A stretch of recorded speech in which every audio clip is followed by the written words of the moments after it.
All Blacks, rate them or hate them, we're here to review 2020 and the campaign that they've had. When we look at the Tri-Nations and all the different matchups, what we see is these 5 big components coming through. We're going to zero in on 2 of those components. 1, to give you a bit of a deeper insight, but 2, to help you look at the game just in a slightly different way.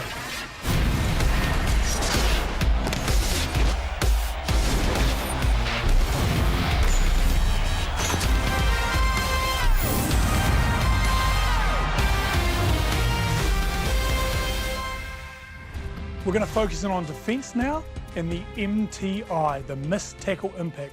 Now, what this analytic measures is when a player misses a tackle, what actually happens to the scoreboard.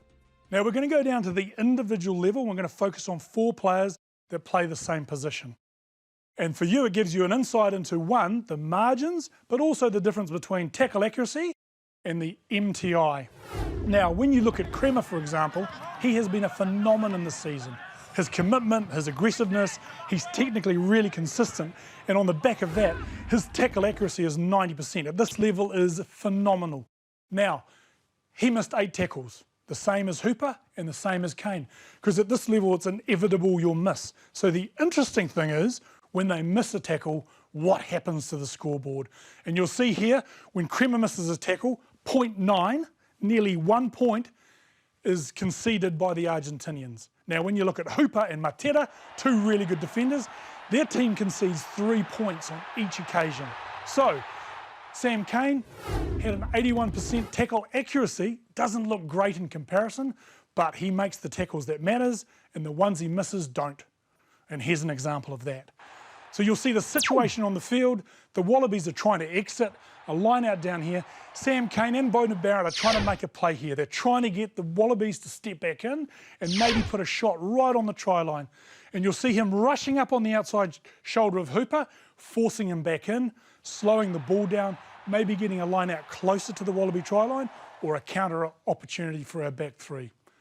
Really important that he makes the tackles that matters, and the ones that don't impact the scoreboard. So when you look at Kremer's 90% tackle accuracy and Sam Cane has done a better job for the All Blacks scorecard.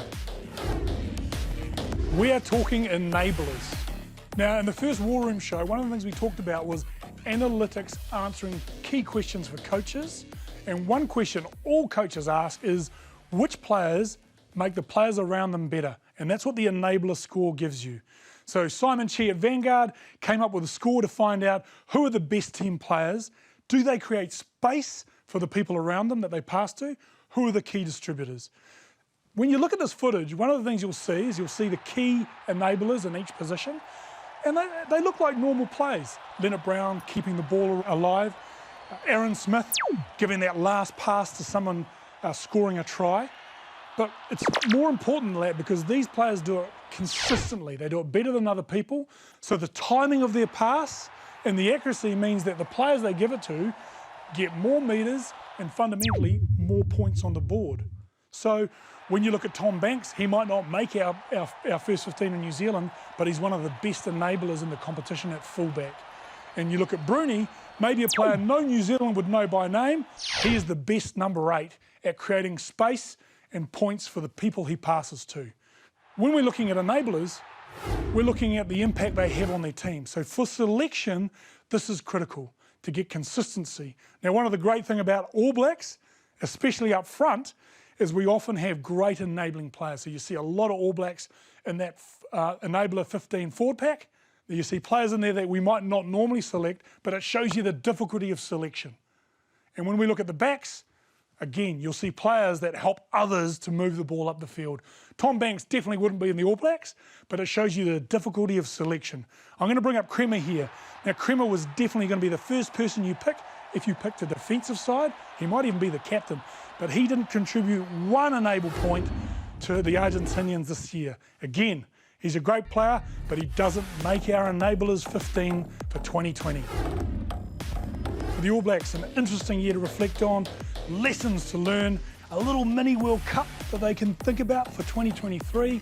We've got Super Rugby in February just around the corner, but from the War Room 2020, we are over and out.